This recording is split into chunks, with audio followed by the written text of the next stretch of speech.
दोस्तों नमस्कार। मेरे साथ इस वक्त हैं आयुष पंवार। आयुष पंवार इस समय भारतीय जनता युवा मोर्चा में प्रदेश मंत्री हैं और एक्टिव पॉलिटिक्स में हैं। छात्र राजनीति से निकले हैं आयुष। चौधरी चरण सिंह विश्वविद्यालय मेरठ में वो छात्र नेता रहे। छात्र संघ का एक चुनाव लड़ने के लिए उन्होंने नॉमिनेशन किया था। लगातार एक्टिव रहे हैं इधर। यूथ के बीच में अच्छी खासी पकड़ बनाई है। गांव देहात और किसान परिवार से आते हैं।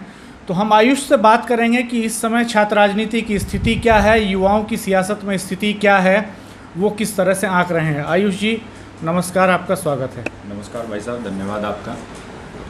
आयुष जी, हम आपसे जानना चाहते हैं कि छात्र संघ के चुनाव प्रदेश में इस समय क्यों नहीं हो रहा है? इस समय की जो परिस्थिति है और चूंकि हम लोग छात्र राजनीति से निकलकर यहाँ तक आए, इस समय की जो परिस्थितियाँ हैं, कुछ वर्षों से उत्तर प्रदेश के अंदर छात्र संघ के चुनाव नहीं हो रहे हैं। हम लोग चूँकि छात्र राजनीति से निकल के आए हैं, ये बड़े चिंता का विषय है।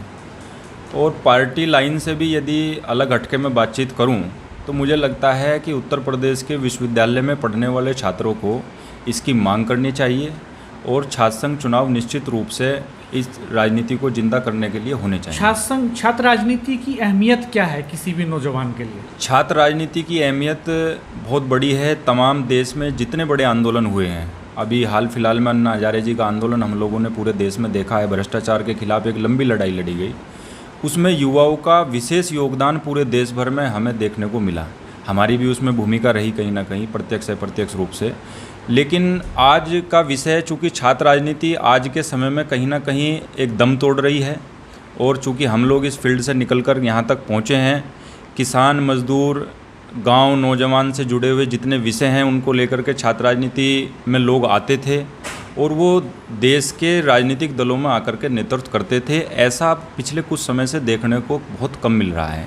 आपको नहीं लगता कि इसके लिए छात्र नेता भी जिम्मेदार हैं? चूँकि एक जो चेहरा स्टूडेंट पॉलिटिक्स का सोसाइटी के सामने आया जी, उसको लेकर के एक निगेटिव धारणा बनी और वो विश्वविद्यालय के कुलपतियों के लिए एक हथियार भी बना। इस बेसिस पे उन्होंने बहुत जगह इलेक्शन नहीं होने दिए। ये निगेटिव धारणा बनी नहीं गई, ये एक षड्यंत्र के तहत बनाई गई। छात्र राजनीति को बदनाम करने के लिए, छात्र राजनीति पर प्रश्न चिन्ह लगाने के लिए इस देश में समय समय पर षड्यंत्र हुए हैं। और मुझे लगता है एक सबसे बड़ा षड्यंत्र JM लिंग 2 की जो कमेटी के अनुसार छात्र संघ चुनाव होते थे, वो छात्र राजनीति की कमर तोड़ने का इस देश के अंदर बहुत बड़ा एक षड्यंत्र था, जिसके कारण आज उस तरह के छात्र संघों में उस तरह के नेता नहीं पैदा हो रहे जिससे वो आने वाले समय में इस देश समाज का नेतृत्व कर सके। क्या नुकसान हुआ लिंग 2 कमेटी की?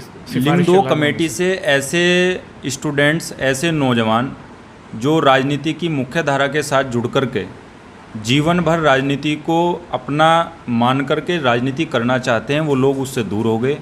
ऐसे नियमों को छात्र राजनीति के अंदर थोप दिया गया कि जिससे अच्छे छात्र नेता पैदा ना हो सके। लिंग 2 समिति की जो सिफारिशें हैं, जहाँ तक मुझे याद पड़ रहा है, उसमें एक लिमिटेशंस उन्होंने एज की लगाई थी। 25 साल से ज़्यादा के लोग चुनाव नहीं लड़ पाएंगे।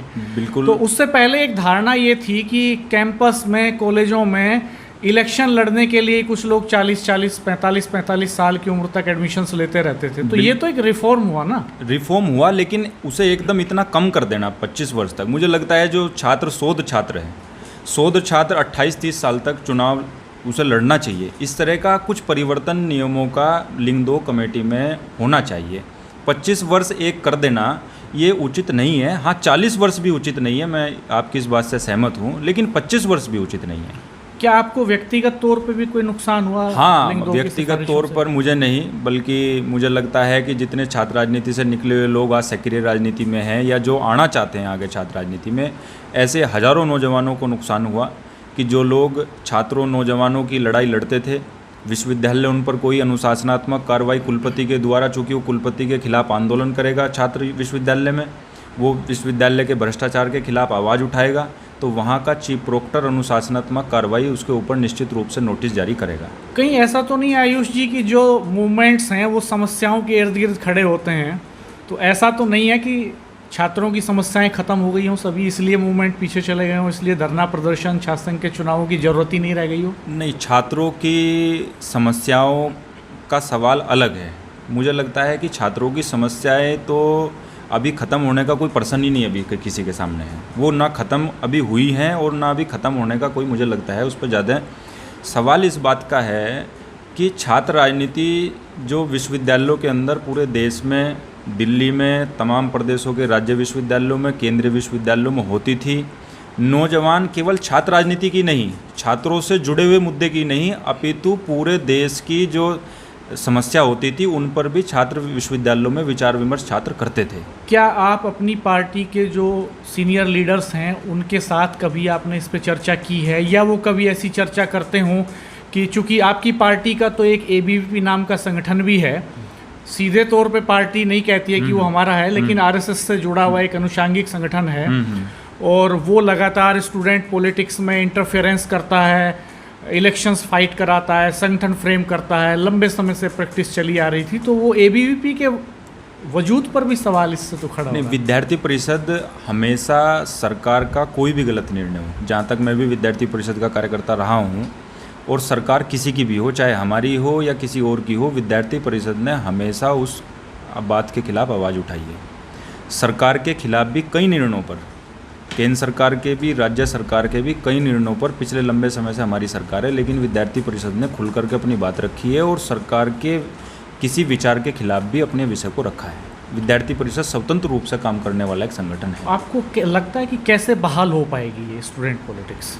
छात्र राजनीति, इलेक्शंस कैसे हों यूनिवर्सिटीज़ में, कॉलेजेस में? मुझे लगता है कि व्यक्तिगत रूप से हम भी चाहते हैं कि छात्र संघ चुनाव हों। छात्र राजनीति का जो स्वरूप लंबे समय लोगों ने देखा है इस देश में, वो दोबारा से स्थापित हो।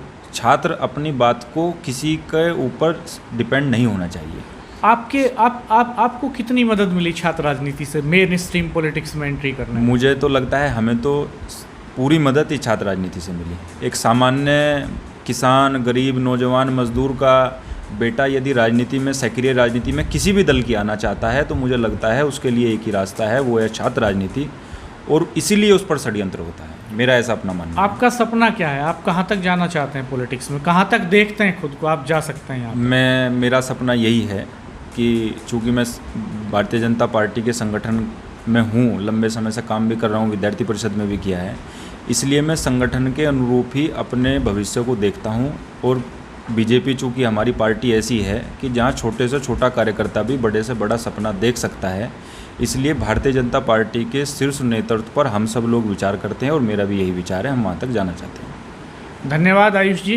धन्यवाद भाई साहब, आपका बहुत बहुत। ये थे आयुष पंवार, जो मूलतः छात्र नेता रहे, वहाँ से करियर शुरू किया और इस समय भारतीय जनता युवा मोर्चा के प्रदेश मंत्री हैं। इनका कहना है कि छात्र संघों के चुनाव होने चाहिए और वो इसके लिए माहौल बनाने में स्टूडेंट लीडर्स की मदद करेंगे, लेकिन स्टूडेंट लीडर्स को ही पहल करनी होगी, आवाज़ उन्हें ही उठानी होगी और एक डिस्कशन इस पर शुरू करना होगा। तो ये पूरी तरह से जिम्मेदारी स्टूडेंट लीडर्स की और उन स्टूडेंट्स की है कि वो अपनी बात रखें समाज के सामने, यूनिवर्सिटी और कॉलेजेस के एडमिनिस्ट्रेशन के सामने और सरकार के सामने। क्योंकि छात्र राजनीति जो है वो कॉलेज और कैंपस के माहौल में एक डेमोक्रेटिक सेटअप तैयार करने के लिए बहुत ज़रूरी है, डेमोक्रेटिक डिस्कशंस करने के लिए ज़रूरी है, और मेन स्ट्रीम पॉलिटिक्स के लिए वहाँ पर एक तरह से नर्सरी तैयार होती है। छात्र राजनीति से निकले हुए जो भी लीडर्स हैं, अतीत बताता है कि उन सब ने बड़ी मिसालें बनाई हैं और वो बेहतर नेता साबित हुए हैं। बजाय धन्ना सेठों के, बजाय वंशानुगत आधार पर सियासत में आने वाले लोगों के और क्रिमिनल बैकग्राउंड से आने वाले लोगों के मुकाबले स्टूडेंट पॉलिटिक्स से आए नेता ज़्यादा बेहतर और ज़्यादा जनहितैषी साबित हुए हैं। हमारे चैनल को देखते रहिए, सब्सक्राइब कीजिए, बेल आइकन प्रेस कीजिए। आने वाले समय में हम स्टूडेंट पॉलिटिक्स पर कुछ और बेहतरीन वीडियोज़ आपके सामने लेकर के आएंगे, कुछ और स्टूडेंट लीडर्स से, आज के दौर के स्टूडेंट लीडर्स से और पुराने समय के स्टूडेंट लीडर्स से बात करके हम नए वीडियो तैयार करेंगे। आप अगर कोई सजेशन देना चाहते हैं, आपके कुछ सवाल हैं, तो आप हमारे कमेंट बॉक्स में रख सकते हैं। धन्यवाद, नमस्कार।